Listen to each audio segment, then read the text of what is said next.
les autres. Oui. Ça va être à vous après.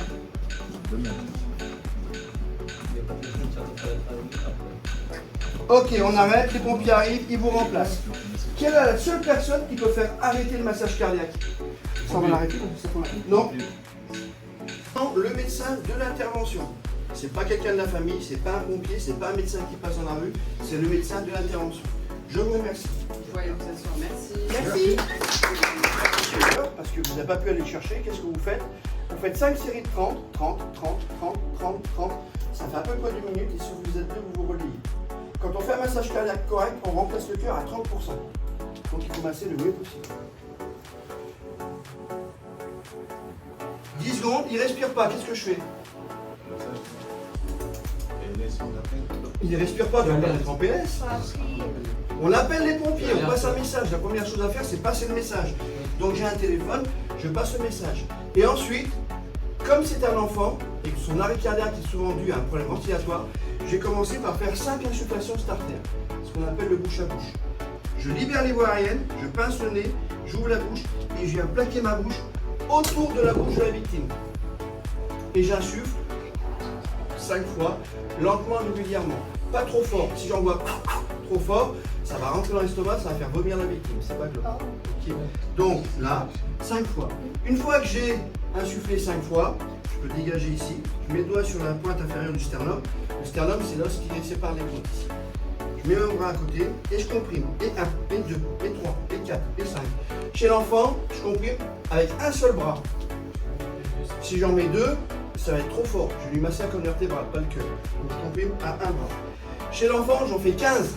Et ensuite, je refais 2 insufflations starter. 15, 2. Donc, sur un arrêt cardiaque chez un enfant, j'appelle les pompiers.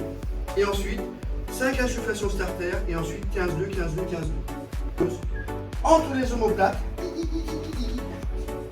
ici, avec le talon de la main ouverte. Le talon de la main, c'est ça. Sèche et vigoureuse.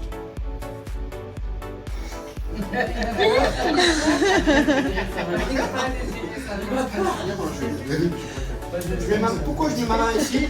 Parce que moi, je veux faire ça. Je veux pas faire ça. Donc je le tiens. Et en plus, comme je lui mets des claques, si je le tiens pas, il va se manger les dents par terre, c'est pas grave. Pourquoi avec le talon de la main? Écoutez. Il y a une différence. Quand je tape avec le talon, fais comme ça. Ah, fais A. Plus fort. Ah, fais A. Ah, oh, allez, fais A. Oui, je vous dis, les Français, ils osent pas. Vas-y, vas-y. Ça fait quoi quand je tape? Bah, ça vibre. Et pourquoi je mets des claques dans le dos? Parce que je vais faire un truc qu'il n'arrive pas à faire tout seul, c'est-à-dire... Il a dit pour faire redescendre le morceau. Non. Pas redescendre. Pour le faire tousser. En fait, quand je vais taper, ça va vibrer, ça va exciter les petits poils qu'on a dans les bronches et ça va le faire tousser. Je l'en mets de 1 à 5. Si à la deuxième il tousse, est-ce que j'en mets 3 gratuites derrière? Oui. Non, c'est pas ça. Une virgule. Pourquoi je fais ça? C'est quoi le but? Toujours, il faut savoir pourquoi on fait un geste. C'est quoi mon but? Non. Voilà, le doucement, tu peux le faire mal. C'est pas la virgule, parce que tu l'as fait, c'est doucement. Il faut, tu sais, on a dit avec les vers l'intérieur. C'est bon? Voilà, ok. On rééchange les groupes, vous changez celui qui était vite. Allez, Tu dois.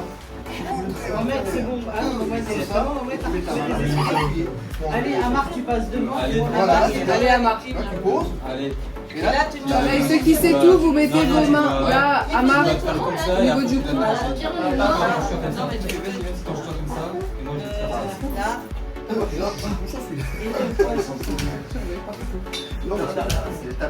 Doucement, doucement. Mais donc c'est pas pour de vrai ici.